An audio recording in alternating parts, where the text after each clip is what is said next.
Ouvrir immédiatement la diagonale du centre et se préparer à contester les places centrales. Crucial. Développer le chevalier vers le centre crée immédiatement un contre-jeu potentiel et défie le pion central des blancs, établissant instantanément une pression centrale. Les blancs revendiquent un espace crucial et préparent une attaque dynamique du côté du roi. En sécurisant la case D5 et en préparant le développement du fou, E6 solidifie la structure centrale des noirs contre l'expansion de l'aile dame des blancs, renforçant la structure des pions du centre. Ce chevalier solidifie la domination tout en préparant son développement ultérieur. Épingler le chevalier injecte immédiatement une tension tactique et remet en question la configuration centrale des blancs, en imposant instantanément une pression sur la structure des pions de l'aile dame. Ce mouvement vise à perturber le développement des noirs en exploitant l'épingle. En frappant la reine des blancs, les noirs lancent une confrontation dynamique de pions pour prendre l'initiative centrale et se développer activement. Libérer la tension du centre avec cette capture efface les fichiers centraux, offrant potentiellement un jeu de pièces actif. Développer le chevalier en C6 défie immédiatement la reine des blancs et vise à démêler les pièces des noirs. Développer le fou ici vise à perturber la structure des pions noirs, créant potentiellement des faiblesses pour une exploitation future.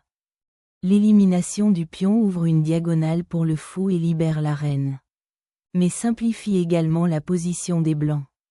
Développer le chevalier en F3 renforce encore l'influence centrale des blancs, en préparant le roc côté roi et en ajoutant un autre défenseur au pion D4. Cherchant à perturber le fou blanc, les noirs déclenchent une réaction en chaîne de pions, ouvrant potentiellement des lignes de contre-jeu. Le retrait du fou donne aux noirs les mains libres pour développer et contester le contrôle central. En affirmant le contrôle de la diagonale du côté dame, ce mouvement défie la reine blanche et vise à compliquer la structure des pions. Reprenant l'initiative, la reine se repositionne pour se préparer à l'expansion de son côté et potentiellement contester les lignes ouvertes. Récupérant le placement du fou, les noirs donnent la priorité à la sécurité et se préparent à roquer, bien qu'ils concèdent une certaine présence centrale. Ancrant le centre et ouvrant les lignes pour vos fous, ce mouvement vise à s'emparer de l'espace central et à créer des possibilités d'attaque. La consolidation de l'influence centrale et la préparation du fianchetto royal offrent une base solide, solidifiant la présence du pion E4. Cette manœuvre prépare le roc côté roi et renforce le contrôle central.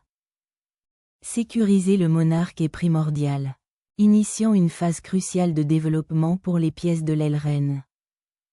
Simplifier la structure des pions et activer les tours est une bonne décision de position. S'étendant du côté dame, les noirs se préparent à contester la case B4 et à gagner un peu plus d'espace. La sécurisation du fichier D permet des avancées potentielles du pion central et une activité accrue des pièces.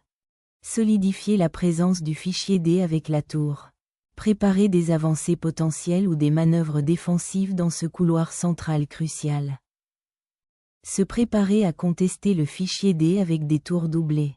Solidifier l'influence centrale et surveiller les avancées potentielles des pions. Le rétablissement de l'évêque sur sa diagonale fianchetto ouvre le fichier électronique AD. Pression future et soutient une potentielle expansion de l'aile reine. Renforcer le fichier D maintenant. Se préparer à une potentielle percée centrale ou pression sur la structure noire de l'aile reine. En repositionnant le fou sur une case plus passive, cette pièce pourrait avoir du mal à trouver un jeu actif du côté dame. Le repositionnement du fou ici vise à intensifier la pression sur l'aile reine, préparant potentiellement une future poussée de pion ou une sortie de pièce, dans le but de rediriger le chevalier vers une case plus active. Cette manœuvre cherche à contester l'aile reine.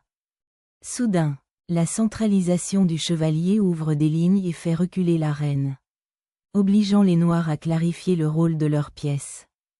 La concentration des tours le long des files ouvertes offre une puissante contre-attaque contre la pression centrale des blancs. Solidifier la structure des pions de l'aile dame tout en se préparant à une éventuelle expansion de l'aile dame ou en se défendant contre le chevalier noir. Solidifiant la position de la reine. Ce mouvement cherche à échapper à la pression des blancs et à préparer un contre-jeu potentiel du côté dame. En sondant l'aile dame, ce pari vise à prendre l'initiative en remettant en question la structure des pions noirs et en ouvrant potentiellement des lignes d'attaque.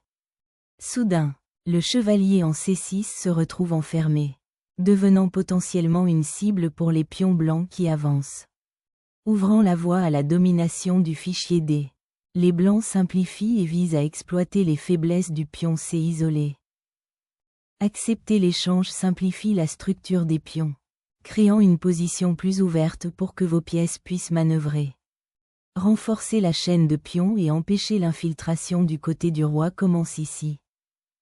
Ouvrir des lignes du côté dame avec cette poussée de pions, visant à perturber l'harmonie des pièces blanches.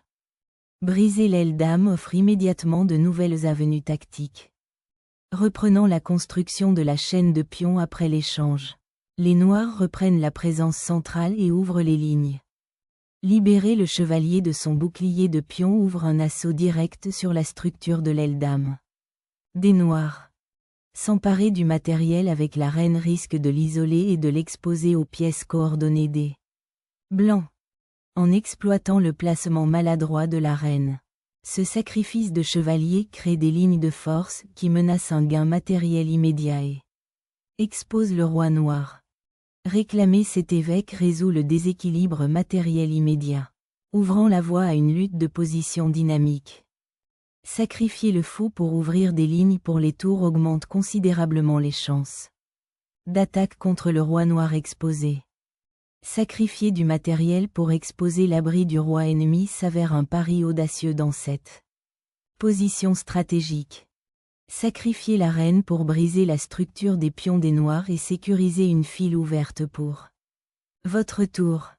Une tentative désespérée d'injecter de la vie dans une structure de pions perdus, ouvrant potentiellement des lignes de contre-jeu. L'échange de reine simplifie la situation, offrant aux blancs un net avantage en termes de matériel et d'activité sur les dossiers ouverts. En récupérant le chevalier, les noirs entrent dans une phase finale plus simple, visant à exploiter les pions potentiellement dispersés des blancs et à activer leur tour. En simplifiant la fin de partie d'un chevalier et d'un pion, les blancs obtiennent un léger avantage grâce au fichier D ouvert. L'activation de la tour sur le dossier ouvert est désormais cruciale, dans le but de contester les pièces centralisatrices des blancs avant qu'elles ne se solidifient. La consolidation de la position de l'évêque répond aux menaces tactiques potentielles le long du fichier D.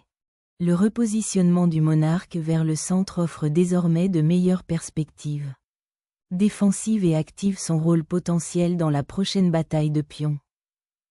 Déplacer le monarque vers une case plus sûre et plus active initie une consolidation défensive.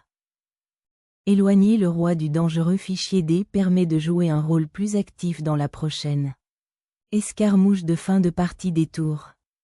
S'emparant de manière agressive du dossier ouvert, Ra6 cible les cibles potentielles et restreint les voies de fuite du roi noir dans cette fin de partie tendue. Le roi sort prudemment de son bouclier protecteur et s'aventure vers le centre pour participer à l'escarmouche finale. Le monarque s'aventure dehors, cherchant à s'engager activement dans l'escarmouche finale. Centraliser le monarque est un pari audacieux en fin de partie, mais il risque de surexposer le centre désormais ouvert. Le roi s'aventure courageusement en avant, assumant un rôle actif en fin de partie et visant à perturber la structure des pions des noirs. En dévoilant le roi, les noirs ouvrent de nouvelles voies tactiques et créent potentiellement un contre-jeu, mais sacrifient la sécurité du roi. Garder la file avec la tour force le roi noir à se déplacer, offrant aux blancs un contrôle accru et une position plus active dans cette phase finale. Consolider le roi au centre est un choix raisonnable, visant à participer à l'action finale. Le roi s'aventure avec audace, cherchant à participer activement à la dynamique de la fin du jeu qui se déroule. La fortification de la structure des pions du côté roi vise à empêcher le roi blanc de pénétrer. Bien que cela crée une île de pions.